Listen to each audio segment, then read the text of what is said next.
এই যাচ্ছি তো।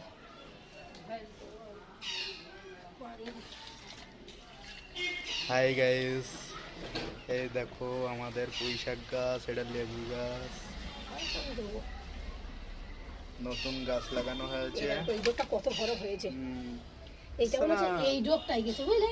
এইটা আমি এতদিন দেখিনি, এত বড় বড় হয়ে গেছে। এইটা কত বড় দেখো, খাওয়ার মতো হয়ে গেছে। না কাটবো না, এখন আরো বড় হবে তারপর। আর কি শুনবে, আর লেবু গাছটা আমি মাটি এক কাজ করো, ওদের এইটা ছিল লেবু গাছ, ওইটা আমার কাছে। তারপরে এই চলে এসেছে, তারপরে এই এসেছে।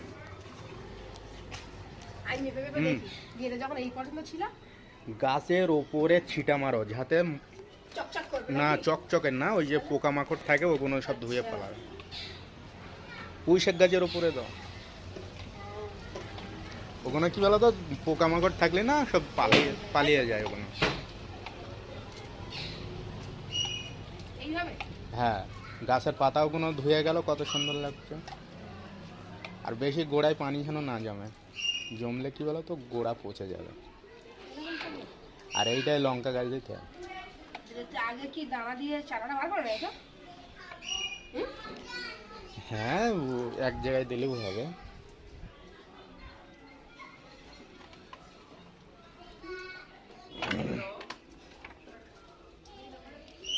তো খাওয়ার জন্য হয়ে যাচ্ছে।